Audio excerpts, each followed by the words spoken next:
Hello everyone. हम पढ़ रहे थे क्लास 12 फिजिक्स का chapter number 2 electric potential and capacitance. हमने पोटेंशियल डिराइव कर लिया था एट एक्सिस एंड इक्वेटर। अब और एक क्वेश्चन भी कर लिया था जो बहुत इंपॉर्टेंट था, finding the electric potential at charge ring, electric field at charge ring. तो वो भी मैंने आपको लास्ट क्लास में बता दिया था, वो बहुत इंपॉर्टेंट है। अगर आपने वो नहीं देखा है तो पहले से देख लें। और आज हम स्टार्ट करने जा रहे हैं equipotential surface. What is an equipotential surface? तो इक्विपोटेंशियल सरफेस क्या होता है? कोई भी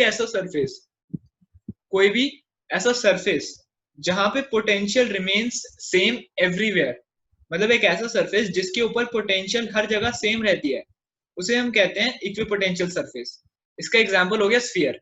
स्फीयर का जो रेडियस, जो स्फीयर है वो एक सिमेट्रिकल फिगर है, मतलब उसका रेडियस चारों तरफ से ऐसे इक्वल होता है। तो ये क्या हो गया? एक इक्विपोटेंशियल सरफेस हो गया। तो इसकी डेफिनेशन लिखेंगे, the surface over which the potential remains same everywhere, हर जगह सेम रहती है, is called equipotensial surface। इसे हम कहते हैं इक्विपोटेंशियल सरफेस, और इसे हम शॉर्ट फॉर्म में ईपीएस भी लिख सकते हैं, जस्ट ईपीएस। इसका एग्जांपल क्या हो गया? Sphere. Sphere is an example of EPS, equipotential surface. अब इसी की इक्विपोटेंशियल सरफेस के बेसिस पर ही हम एक क्वेश्चन भी कर लेते हैं। वो क्वेश्चन हमें क्या कह रहा है? Show that the work done is zero when a charge move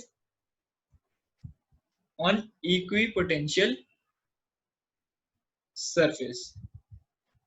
ये वाला क्वेश्चन करने के लिए हमें ये प्रिंसिपल याद रखना है कि जो इक्विपोटेंशियल सरफेस है उस पे जो पोटेंशियल है वो सेम रहता है। और पोटेंशियल सेम रहता है इसका मतलब क्या हुआ? जो पोटेंशियल है वो कांस्टेंट रहता है। सेम रहता है मतलब कांस्टेंट रहता है। तो अब पोटेंशियल डिफरेंस क्या होता है, इसका सॉल्यूशन करते हैं। ये एक स्फीयर है, मतलब ये कोई भी एक इक्विपोटेंशियल सरफेस है, हमने स्फीयर ले लिया। यहाँ पे चार्ज रखा है, ये भी आर होगा, ये भी आर होगा। सो अब V A minus V B मतलब पोटेंशियल डिफरेंस क्या होगा? K Q upon R A minus K Q upon R B, where K या लिखना जरूरी है। के जो है वो क्या है? 1/4 पाई एप्सिलॉन नॉट, यही होता है ना। पोटेंशियल का फॉर्मूला क्या होता है? 1/4 pi epsilon naught Q upon R. So अब पोटेंशियल डिफरेंस हमने पढ़ा है क्या होता है? W upon Q naught. क्या होगा? Equal to K Q upon R A minus K Q upon R B. लेकिन अब यहाँ पे but R A is equal to R B. R A और आर बी आपस में इक्वल है, स्फीयर के रेडियस सेम होते हैं। तो डब्ल्यू अपॉन क्यू नॉट क्या हो जाएगा? Zero. W upon Q naught is zero, therefore W is also equal to zero. मतलब जो वर्क डन है that is zero at equipotential surface. अब इस तरह के क्वेश्चन इक्विपोटेंशियल सरफेस से आने की चांसेस कम है। जो बेसिकली इक्विपोटेंशियल सरफेस में है वो है उसके डायग्राम बनाना, मतलब अलग अलग चार्जेस के लिए इक्विपोटेंशियल सरफेस कैसे बनते हैं। तो हम वो देखते हैं मेनली। फर्स्ट आता है हमारे पास इक्विपोटेंशियल सरफेस फॉर, फर्स्ट आता है पॉइंट चार्ज। पॉइंट चार्ज के लिए कैसा होता है? एक equipotential surface for a point charge. तो पॉइंट चार्ज के लिए हम इसे एक कंसिडर करेंगे। ये हमारे पास एक चार्ज है Q। अब ये एक्सिस बना लेंगे हम 2 डायमेंशनल। ये हो गया एक्स एक्सिस और ये हो गया वाई एक्सिस। अब यहाँ पे equipotential surface for a point charge आप याद रखेंगे हमेशा ऐसा होता है। ये हमेशा डॉटेड लाइन बनती है। It will always be a dotted line. और हम इसको ऐसे इंटरवल्स पे बनाते रहेंगे और कोशिश करेंगे कि ये जो गैप है ये ऑलमोस्ट इक्वल हो। अब हम फ्री हैंड बनाएंगे तो जरूरी नहीं है पूरा सेम रहेगा, होता ये पूरा सेम है डिस्टेंस, लेकिन हम और जब हम फ्री हैंड ड्राइंग भी कर रहे हैं, इसका मतलब डायग्राम बना रहे हैं, तो हम ये कोशिश करेंगे कि इनके बीच का डिस्टेंस हम इक्वल रखें। This is a EPS of a point charge, ये था पॉइंट चार्ज। और फॉर अ पॉइंट चार्ज, ये साइड में नोट लिखना है, for a point charge, point charge के लिए the angle between equipotential surface and electric field is 90 degree. 90 degree होता है, ये जो इलेक्ट्रिक फील्ड है इसके 90 डिग्री पे है इक्विपोटेंशियल सरफेस। अब हमारा नेक्स्ट आता है two positive charge separated by a small distance. मतलब अगर दो पॉजिटिव चार्ज सेपरेट करें हमने स्मॉल डिस्टेंस, तो उसके लिए इक्विपोटेंशियल सरफेस क्या होगा, देखते हैं अभी। क्या है second, two positive charge and separated by a small distance, वो लिख लेगा आप। तो दो पॉजिटिव चार्ज हमने ले लिए, ये रहे दो पॉजिटिव चार्ज।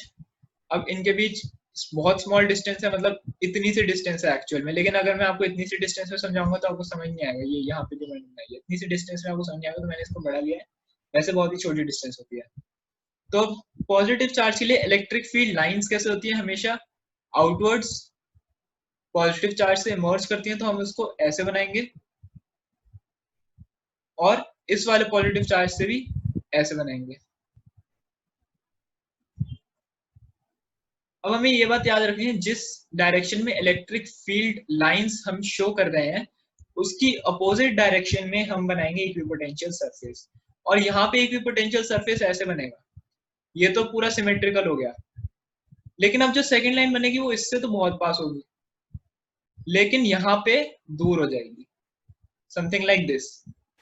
थर्ड लाइन बनेगी वो यहाँ पे क्लोज होगी बहुत ज्यादा, एकदम ऐसे मिलती जुलती से बनानी है, लेकिन जितना जितना यहाँ पे डिस्टेंस आएगा उतना इसका डिस्टेंस बढ़ाना है, जो पॉजिटिव चार्ज की तरफ है उसका डिस्टेंस इंक्रीज होता रहेगा।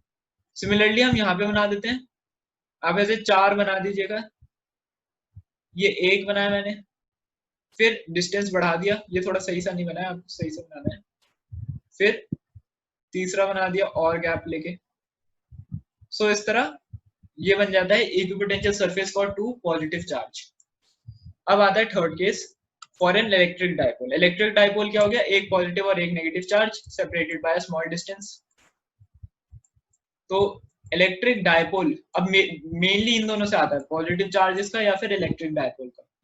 तो ये दोनों याद रखना, ये इलेक्ट्रिक डायपोल में ये पॉजिटिव चार्ज हो गया, ये नेगेटिव चार्ज हो गया, सेपरेटेड बाय स्मॉल डिस्टेंस। अब यहाँ पे क्या होता है, पॉजिटिव चार्ज से तो electric field lines line, second line दूर बनेगी, फिर जो और दूर बनेगी, ऐसे करते करते जो डिस्टेंस है वो इंक्रीज हो जाएगा। अभी मैंने बिल्कुल भी अच्छी बहुत थोड़ा सा दिया है, ये कुछ इस तरह बनेगा, यहाँ पे डिस्टेंस इंक्रीज हो जाएगा, फिर और इंक्रीज हो जाएगा डिस्टेंस,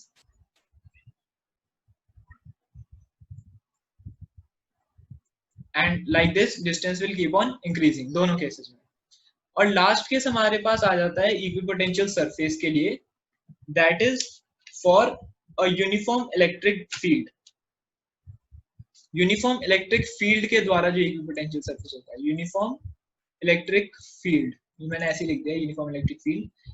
तो ये कैसे होता है, ये अगर यूनिफॉर्म इलेक्ट्रिक फील्ड एक जा रही है, this is a uniform electric field, तो इसके लिए जो हम इक्विपोटेंशियल सरफेस बनाएंगे वो कुछ ऐसा होगा,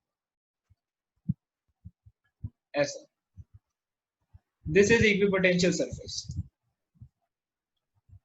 तो ये ज्यादा इंपॉर्टेंट नहीं था। बाकी इलेक्ट्रिक डायपोल और दो पॉजिटिव चार्ज वाला जो था वो काफी इंपॉर्टेंट है, डायपोल वाला और दो पॉजिटिव चार्ज वाला। अब नेक्स्ट आ जाता है हमारे पास जो टॉपिक है, इसका बहुत ही इंपॉर्टेंट टॉपिक इस चैप्टर का second part, that is capacitor and capacitance. तो आज हम ब्रीफ पढ़ेंगे कैपेसिटर और कैपेसिटेंस होता क्या है। सबसे पहले पढ़ते हैं capacitor. What is a capacitor? Capacitor का यूज हम डेली लाइफ में करते हैं, जो फैंस होते हैं उनमें कैपेसिटर लगा होता है, जितनी भी ये डिवाइसेस होती हैं इन सब में कैपेसिटर अटैच होता है। तो कैपेसिटर का काम क्या होता है? कैपेसिटर को हम पढ़ते हैं, it is a device used to store electric charge inside it. क्या काम करता है ये? Store electric charge, electric charge को स्टोर करके रखता है अपने अंदर। मतलब अगर इलेक्ट्रिसिटी, मतलब जैसे एग्जांपल देता हूं मैं आपको, अब यहाँ पे एक बल्ब है, ठीक है, यहाँ से बैटरी अटैच है, तो अब जितने टाइम के लिए वायर अटैच है उतनी देर के लिए बल्ब जलेगा, फिर जैसे ही हम इसको डिस्कनेक्ट कर देंगे ये बल्ब भी ग्लो करना बंद कर जाएगा। अब ऐसे ही हमने एक और सिंपल सा सर्किट लिया, यहाँ पे बल्ब लगा दिया, बीच में हमने एक कैपेसिटर भी लगा दिया। ये ऐसा, मतलब ये बहुत ही ज्यादा रफ डायग्राम है, ये कोई भी ऑफिशियल डायग्राम नहीं है, ये मैं आपको सिर्फ समझाने के लिए बता रहा हूँ। यहाँ पे एक और बैटरी लगा दी, तो अब क्या होगा कि अगर हम अब बैटरी को हटा भी देंगे तो इस वाले जो ये जो कैपेसिटर है इसमें चार्ज होगा स्टोर, और इसमें जो चार्ज स्टोर्ड होगा वो धीरे धीरे करके बल्ब के पास जाता रहेगा। तो इसको हटाने के बाद भी, बैटरी को हटाने के बाद भी बल्ब जो है वो कुछ देर तक ग्लो करेगा। इसमें तो क्या होता है, एकदम से बंद हो जाएगा इस वाले केस में। लेकिन इस वाले केस में ये हटाने के बाद भी बल्ब जो है वो कम से कम 20-30 सेकंड तक ग्लो करेगा, depending upon the size of the capacitor, हमने कितने कितने रेंज का कैपेसिटर लिया है। और कैपेसिटर को हम जनरली इलेक्ट्रिक, जो हम ऑफिशियल एक डायग्राम बनाते हैं इलेक्ट्रिक फील्ड डायग्राम, तो उसमें हम कैपेसिटर को ऐसे शो करते हैं, दो पैरेलल प्लेट्स बना के। इसकी एक छोटी सी मतलब डेरिवेशन तो नहीं है, फॉर्मूला क्या होता है इसका, जो हमें पता है जो Q है वो डायरेक्टली प्रोपोर्शनल होता है V के, मतलब चार्ज डायरेक्टली प्रोपोर्शनल होता है पोटेंशियल डिफरेंस के। तो इस ये प्रोपोर्शनैलिटी के साइन को हटाने के लिए हम ये C इंट्रोड्यूस करते हैं, और C को हम कहते हैं कैपेसिटेंस, और C का फॉर्मूला ऐसे बन जाता है Q अपॉन V।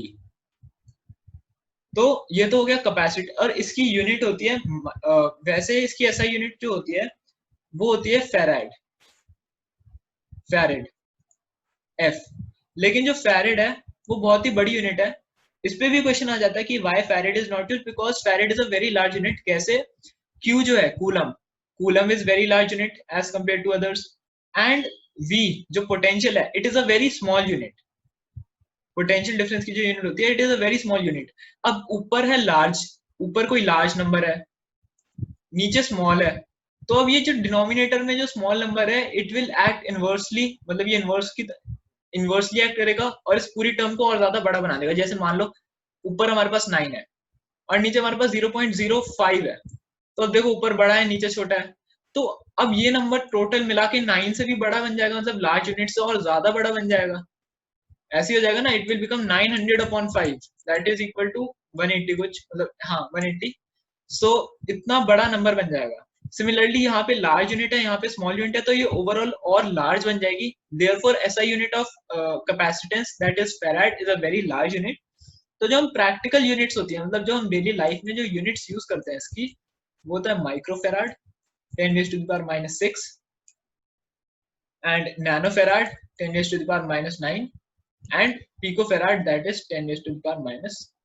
तो ये यूनिट्स हम प्रैक्टिकली यूज करते हैं। और ये तो हमने अभी कैपेसिटर पढ़ा, डिवाइस होता है। तो कैपेसिटेंस क्या होती है? कैपेसिटेंस होती है द एबिलिटी, द कैपेसिटी या फिर the ability to store the electric charge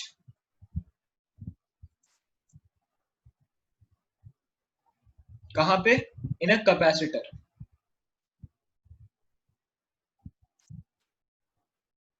is called, क्या कहते हैं हम इसे? ये जो एबिलिटी है इसकी, ability of a capacitor to store the electric charge is called capacitance. तो ये हमने कैपेसिटर और कैपेसिटेंस भी पढ़ लिया है। अब आगे हम इसकी डेरिवेशन करते हैं। अब मैं एक चीज और बता देता हूँ इसी वीडियो में, टाइप्स ऑफ कैपेसिटर। जो सीबीएसई बोर्ड्स है क्लास 12 उसमें हमें सिर्फ एक टाइप का कैपेसिटर पढ़ना है, that is parallel plate capacitor. वैसे बहुत सारे टाइप्स के कैपेसिटर होते हैं, टाइप्स ऑफ कैपेसिटर होते हैं वो बहुत सारे होते हैं। मैं आपको कुछ एग्जांपल बताता हूँ टाइप्स ऑफ कैपेसिटर में। जैसे एक होता है पैरेलल प्लेट, ये थोड़ी स्पेलिंग गलत होगी, पैरेलल प्लेट, सेकंड होता है स्फेरिकल कैपेसिटर, थर्ड हो गया सिलेंड्रिकल,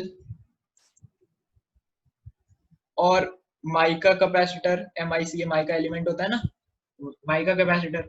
लेकिन ये सारे सिलेबस से डिलीटेड है, हमें सिर्फ पैरेलल प्लेट कैपेसिटर के बारे में ही डिटेल में पढ़ना है 12th क्लास में। तो हम आगे इसी पे फोकस करेंगे, इसके न्यूमेरिकल्स, इसकी कॉम्बिनेशन जो बहुत ज्यादा इंपॉर्टेंट है। तो अब इस वीडियो में सिर्फ इतना ही, अब हम नेक्स्ट